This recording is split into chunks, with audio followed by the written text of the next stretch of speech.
Yes, my name is Alessandro Berionni. I'm a 29 years old medical doctor. I was based in Italy, and now I'm based in Athens, working for WHO Athens Quality of Care and Patient Safety Office as part of WHO Europe. And I'm currently a public health medical resident. And what can I say more about me? Yes, something that not many people knows about me, that I'm a classical pianist and I graduated some years ago and I love music, arts. Everything is like creative, innovative. Yeah, something like more spicy about me. Since before studying public health, I was a dermatology resident, something that people do not expect because it's pretty far from public health residency, public health in general. And while I was working there or even working in the hospital previously, I noticed that I was really interested in seeing things in an holistic way or in a more, how can I say, cross-cutting perspective. So you can also interface with other disciplines because sometimes we are overly focused on treating issues, diseases, and conditions, but we're not looking at the causes and the factors that determine them. And that's also why in public health, I'm very interested in determinants of health. I mean, because you understand what are the main factors that cause and leads to those diseases. So you're trying to have an upstream approach in order to fix all those sources that bring you to diseases. And another thing also that I'd say that brought me to public health, other than discussing with many stakeholders, is really how can I say maybe focused on social issues as well, and in fact is the sense of justice and equitability that you can find in public health more than other disciplines, at least medical disciplines. So this brought me to think in more in a social equitable way how you can distribute resources, healthcare accessibility for everyone. I don't know, I think it's really um fascinating to think about a utopian future world where everything can be achieved by everyone and the healthcare can be accessible for everyone. Yeah, that's the main reasons.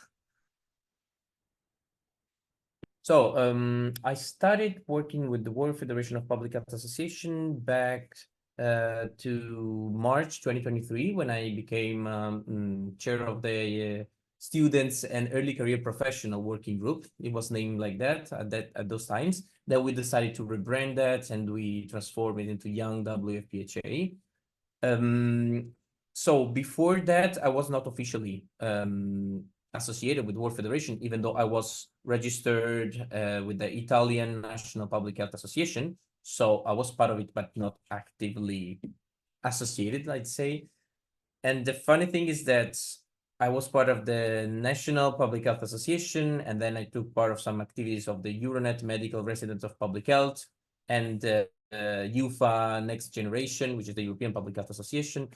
And looking at those initiatives, I started to understand that I would have loved to work in a more global way and to understand how those initiatives that were more local or regional could have been brought internationally in a more global way in perspective. So yeah, this is the overview of my path inside the World Federation of Public Health Associations. So current activities. Let's start from the activities we began in March 2023. As I was saying, our launch event was during the Global Public Health Week in 2023. So we had this launch event with several there was lots of enthusiasm and also people coming from other groups. We had some representative from IFMSA, from the Junior Doctors Network, and so on. And then we started continuing our efforts and working more and more. Before mentioning all the other activities that we've been so far, at the beginning, we decided with all other colleagues, we rebranded the Young WFPHA with to focus the activities, especially more specifically on leadership, professional development, young engagement, youth engagement, sorry, and also, how can I say, global advocacy for public health and regional, because we were looking at some missing dots, especially for some regions. And another interesting point, as I was saying, in professional development, we would have liked to connect more and allows these networking opportunities, career development. So we decided to focus on research opportunities, on knowledge exchange opportunities. So with webinars, meetings, and so on. And we noticed that at the beginning, this was really noticed. So it was really needed, sorry. So starting from this, we began also, we started with a statement and survey that we finished like 2 months ago. Now we are aiming to publish it soon. And it's a survey to map challenges and needs for young and early career professionals in public health.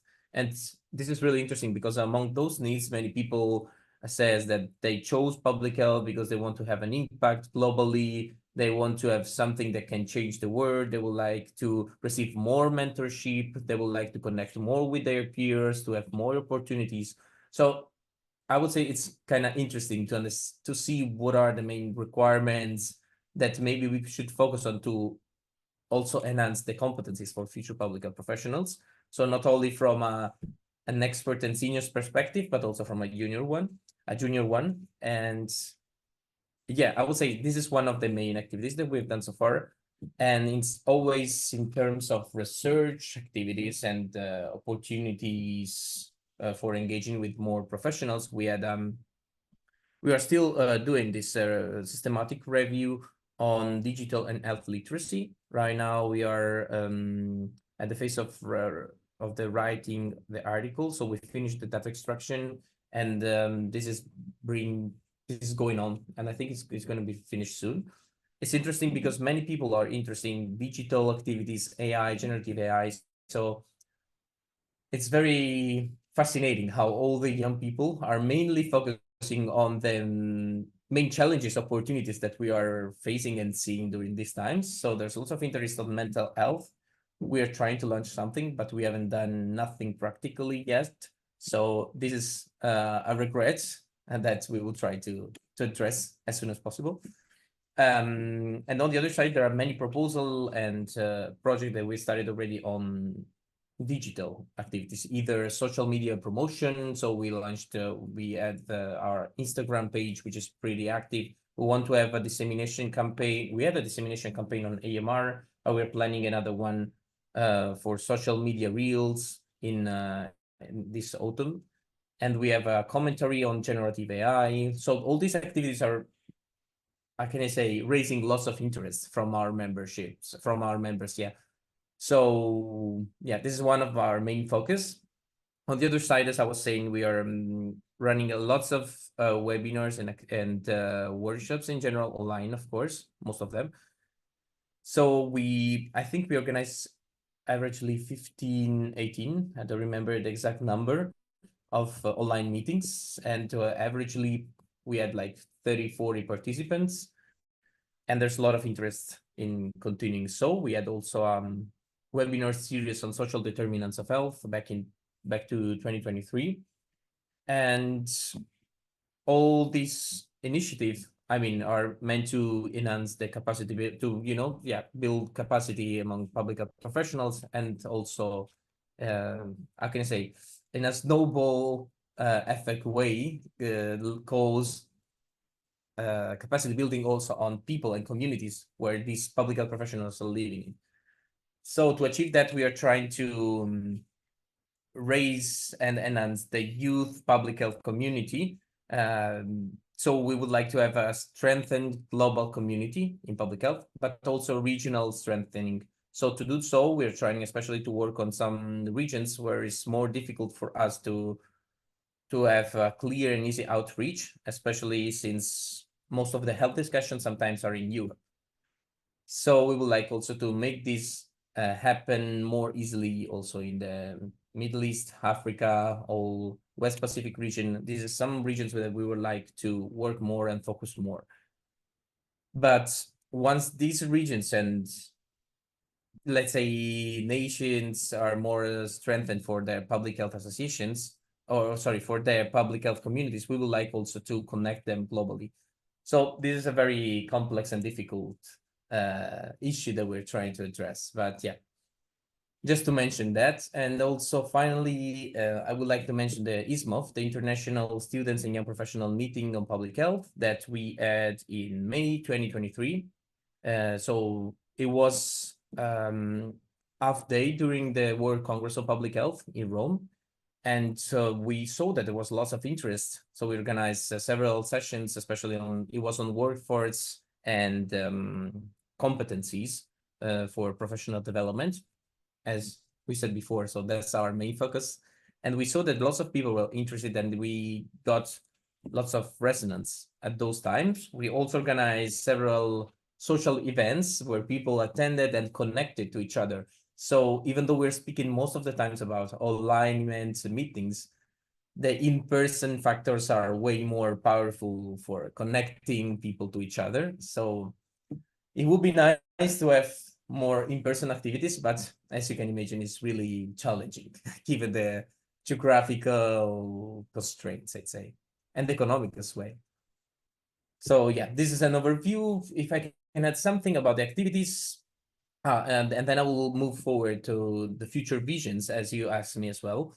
As for other activities, I'm thinking about the UN high-level meeting that there was a multi-stakeholder hearing in May, and one of our members, which is part of the Young WFPHA, took part of it, representing the AMR project that we are already part of. So also an AMR, we are part of several activities. We are planning to launch other research activities. So yeah, and then Augusto, which is the representative for AMR, will be also part of the UN high-level meeting in September. Moving to the future visions, it might be that I've missed something of the activities that we have done, but it's not easy to report most of them. I mean, I've missed the Global Public Health Week of 2024. We have done several activities as well this year, like 6 workshops for the Global Public Health Week.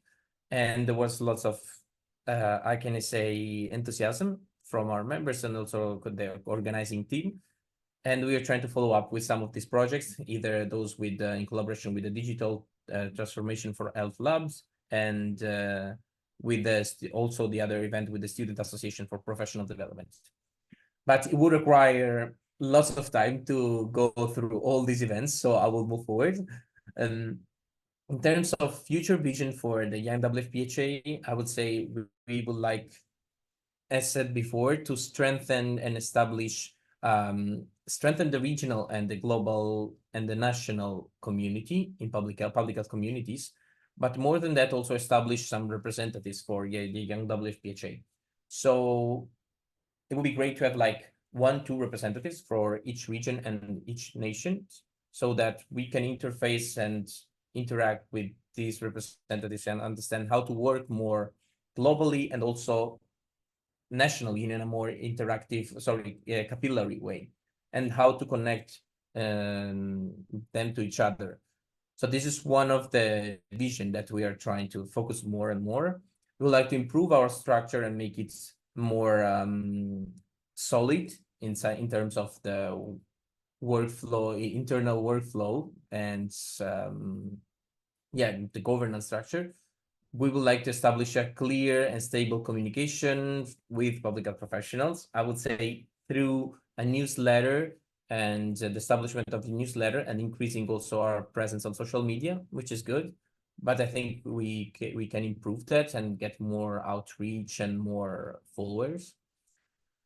And we need to improve and increase the number of research activities and other engagement opportunities for young professionals, because we got so many interests from every medical doctors or people that are interested in public health or others professionals.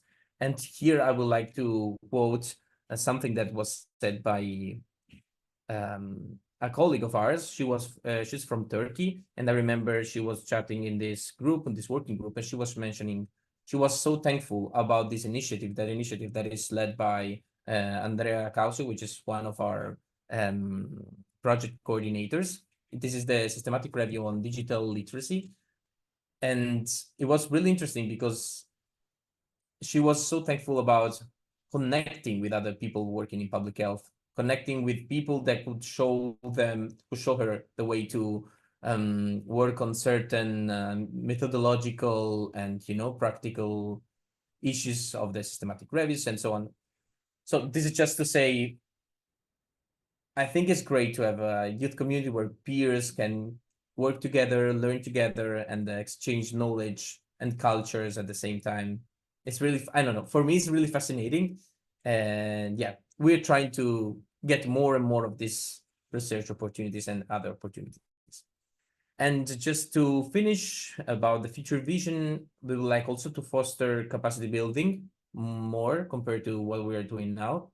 So more webinars, more workshops aim to address the main topics that we believe that are important at these times. For example, peace building, negotiation skills. This is something we are not often exposed in terms of public health, because sometimes we are more focused on, the I can say the key topics, health topics, but it would be interesting to learn how to negotiate and to negotiate for health also in, let's say, war conflicts and the natural emergency conditions, which is a bit more complex compared to standard situations. Sometimes I am as well more used to work.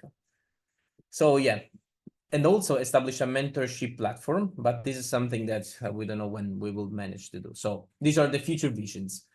Still don't have a timeline in mind, so we're trying to go one by one, but yeah.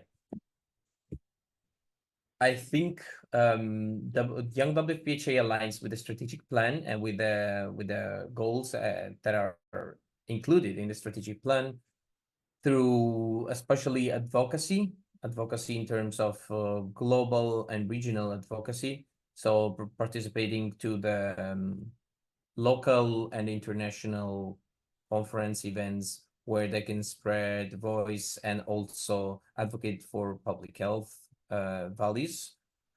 Webinars to address the main public health challenges and increase capacity building, as I was saying. In terms, also this could address to the global health governance strengthening, which is one of the main goals of the World Federation. We are contributing to increasing the partnerships and the collaboration. For example, we had, as I was mentioning before, we are partnering and we collaborated a lot with Junior Doctors Network, with the Euronet, Medical Residents of Public Health, with the Digital Transformation for Health Lab, with the Health Equity Network of Americas, with several students associations like Federation of Medical Students, Pharmaceutical Students, and Veterinary Students, and European Public Health Students Association as well. And also we collaborated with WHO, with the UN. Now, currently we are collaborating with the United Nations Research Institute for Social Development. So I think we are trying to connect a lot with several stakeholders, and there's lots of activities that also are about to happen, but I don't want to spoil future or overpromise future activities that we are planning to do soon. So what I can say also, we are pretty active, I'd say, in the public health knowledge exchange and education, given all the webinars that we've done so far. And yeah, we support the members associations and so on. Also, we're trying to have an effective and communication campaigns on our social media. And I think this is supporting the achievement of an effective, efficient, and responsive World Federation of Public Health Associations. I would say, yeah, across the different activities, we are trying to cover all the main goals that the strategic plan is considering. At the beginning of the 2023, we met with some colleagues and we decided from the UFANEX event that we would have liked to have something similar to UFANEX, Euronet, or the Italian Medical Resident Council of the National Public Health Association, to have something similar also worldwide, where we could have all those research activities and opportunities, but in a larger scale. We thought that it would have been great, but we noticed immediately there were lots of challenges considering, reaching out people and so on. And when we finally decided to move these and to propose these to World Federation gave us lots of opportunities, and this became officially the working group, the structure working group. So we discussed also with the previous chair of the working group, which is Stefan Butkig, and in 2023, also after rebranding the group, we tried to revamp because we're coming from COVID, if I don't get wrong. Yes, and we try to revamp and start more activities to give more fire, spice it up, because people want to collaborate, but they're looking for opportunities in order to get on board. So there's lots of resources out there. I mean, human resources and people that would like to contribute, but they're looking for opportunities. So that's what we decided the Young WFPHA to become, a playground where people can have the space to interact with other people, connect, and just contribute with their efforts. So the World Federation in this term helped us a lot because they have always been over supportive on everything, and allowed us to get in touch with high-level speakers, high-level events, to have a more structured and consolidated working group, which is more solid, of course, if it comes from a World Federation of Public Health Associations, rather than being something separate out there. So I think this is really valuable. And in 1 year, 1.5 years, just to give some results, some outcomes, we are like 20 people actively engaged in the coordination team. Some have left, some have joined. Of course, it's dynamic because people cannot stay fixed term on something that is voluntarily, like we do in the Young WFPHA working group. But secondly, we have engaged with several people and professional students in the research projects.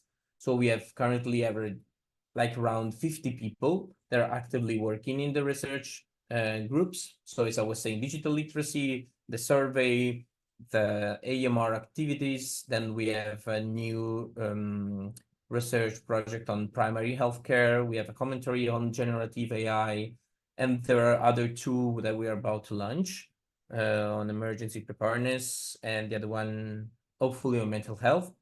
Just to say that we want more and more to get more opportunities again. As for our members, we have more than 1,000, and we would like to expand more and to increase our outreach to reach out every country. This is something that we would really like to do. We have an overrepresentation of Europe at the moment, which is something we need to change or counterbalance, I'd say. So this is just an overview of how World Federation has enhanced our activities. For example, in terms of global platform and visibility, World Federation gave us immediately with the International Students Public Health meeting, which was in person held in Rome during the World Congress on Public Health. That was a huge opportunity for the youth group to reach out more students and public health professionals. And the same way we managed to connect with other stakeholders during these high-level events, which are the World Health Assembly. I've recently been in, but also the high-level meeting in New York, with the multi-stakeholder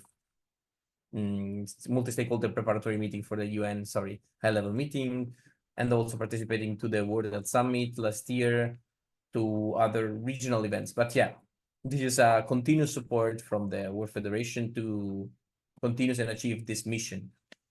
I would like also to add that in achieving this, we would like not only to increase our regional and to our global representation in sense of regional and national representations, but also to engage more with diverse disciplines and generations, since we are not merely interested to early career professionals, but also students, and we would like to expand also to the younger people, so high school and this kind of fresh perspective that we like Gen Alpha, Gen Z, that we need into these discussions. And more than these, we would like to engage more with the other disciplines, so social workers, so engineers, architects, people that couldn't reach the discussion when we were trying to address the main determinants of health or global health issues. But again, engaging and involving people in discussion takes a lot of time. So we are trying to do it step by step. But we hope that in 1-2 years, we could have a well diverse, represented, varied community where we can discuss these public health issues altogether. And we not, for example, in the survey emerged that most of us at the moment, the members, we have medical doctors and public health specialists, which is good, is great. But in order to achieve the main, I mean, to address the main public health challenges, we need to enrich more the workforce of these discussions. So yeah, this is one of our main goals. As for, again, advocacy, policy influence, World Federation supported a lot to keep working and producing statements. We will have a manifesto published soon in collaboration with the student association. So let's say that we will publish something soon. I don't want to overpromise things that did not happen yet. And finally, either on capacity building and collaborative projects, the World Federation gave us lots of contacts and platforms, ways to have continuous opportunities and activities. So yeah, I would say again, lots of support, and let's see what will be of the newly platform that we are planning to launch in September, October. I will just leave some suspense. So again, webinars, just to repeat, webinars, research activities, communications. I think this is the substrate of what we're doing. Again, to be more specific, we're trying to follow the survey results that we collected recently. So people are expecting to have more engagement opportunities and mentorship opportunities. So maybe we should prioritize the mentorship platform as one of the main things to establish soon. This is something that's I'm thinking about now, and we've been thinking about with our colleagues.